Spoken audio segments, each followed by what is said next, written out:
Bom, pessoal, hoje nós vamos falar um pouquinho sobre a abordagem dos status epilépticos no pronto-socorro.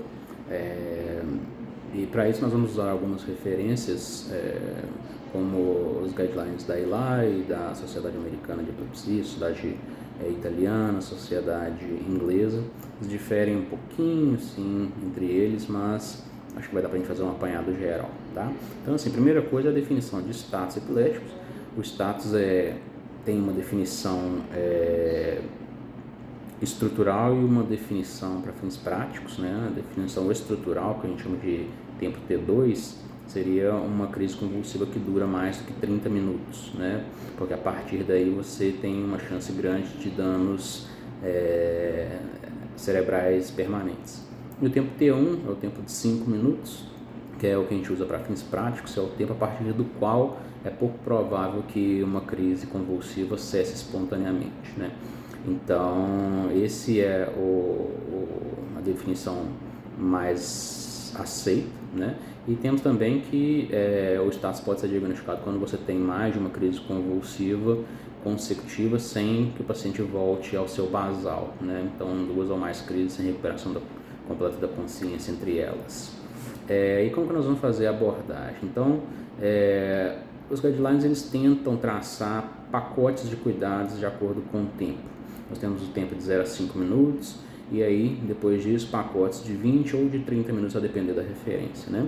Nos primeiros 5 minutos, o que você vai fazer é a estabilização do paciente, né?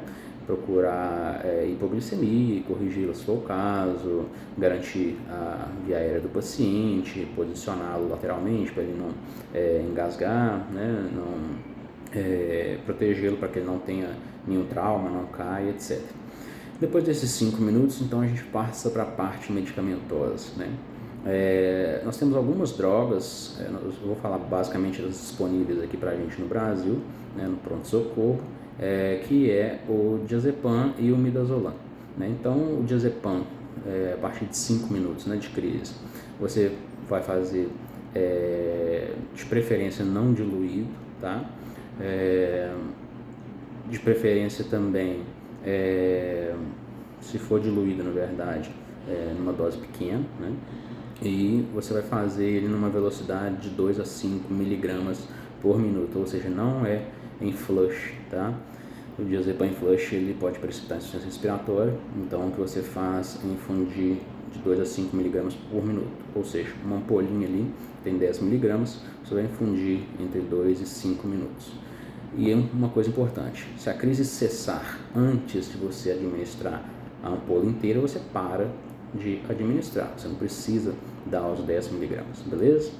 Outra opção, o midazolam, você vai fazer uma dose de 10 miligramas, pode ser endovenoso ou pode ser intramuscular, a efetividade é bem semelhante. Passados então 5 minutos dessa primeira dose de benzodiazepínico, você pode repetir a dose caso o paciente persista convulsionando, tá bom? E aí a gente vai passar então, depois dessas 2 doses de benzodiazepínico, para as drogas de segunda linha. Classicamente a que a gente mais usa aqui no Brasil é fenitoína.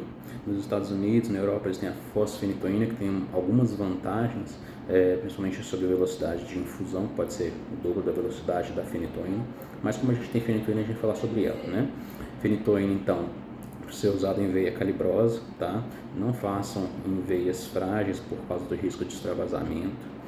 Idealmente, deveria ser dado sem diluição, tá?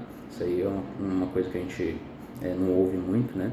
Mas idealmente seria sem diluição em bomba de seringa, né? Na pediatria acaba fazendo mais do que na medicina de adulto, mas como a gente não tem a disponibilidade da bomba de seringa nos pronto-socorros, a gente acaba fazendo uma diluição para 100 ml a 250 ml de soro fisiológico. Nunca dilua em soro glicosado, tá?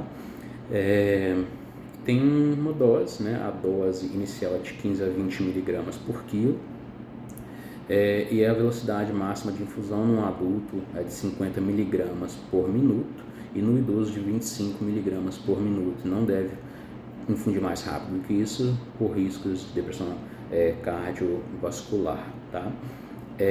Caso o paciente então persista tendo crises após o término da infusão, você pode fazer uma dose suplementar, né, uma dose de mais 10 a 15, totalizando aí no dia 30 mg por quilo de fenitoína. Tá? Antigamente a gente tinha o ácido valproico, né, agora a gente está sem ele no mercado. O levetiracetam endovenoso ainda é muito pouco disponível, lacosamida venosa também muito pouco disponível, seriam as outras opções. Tá? Existe um espaço também para fenobarbital, né? A gente pode fazer o fenobarbital na dose inicial de 10 a 20 mg por quilo, né? Uns falam 10 a 15 e você poderia completar até a dose de 20 mg por quilo dia, também numa velocidade de infusão de 50 a 100 mg por minuto. Tá? É interessante que quando você está tratando uma crise convulsiva generalizada, a gente tende a ser um pouco mais agressivo, né, e acaba passando direto da primeira dose da fenitoína, por exemplo, para um anestésico, né, um midazolam, propofol, etc. Quando é um status focal desperceptivo, a gente acaba tentando 2 doses da fenitoína ou 2 doses do fenobarbital antes de fazer a indução anestésica. Tá? Por quê? Porque, ao que parece, né, aquele tempo T1 de 5 minutos para status convulsivo generalizado e 30 minutos para danos irreversíveis é diferente em casos de crises focais. Né? Parece que o tempo T1 em crises focais seria algo em torno de 10, 15 minutos e o tempo T2, que é aquele capaz de provocar danos irreversíveis, seria 60 minutos. Né? Então a gente acaba tendo um pouco mais de pressa aí no caso do status generalizado. Tá? E então você fez estabilização do paciente, fez 1 ou 2 doses de benzodiazepínico de acordo com a necessidade.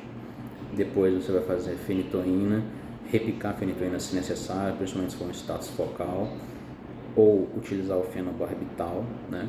E em status generalizado, depois da primeira dose da fenitoína, a gente acaba não esperando muito, já passa para a indução anestésica, tá bom? Então isso é resumidamente como que a gente aborda. Eu vou deixar as referências no pé da página aí, e lembrando que existem pequenas variações, tá? Mas esse é o dia a dia, tá bom? Um abraço.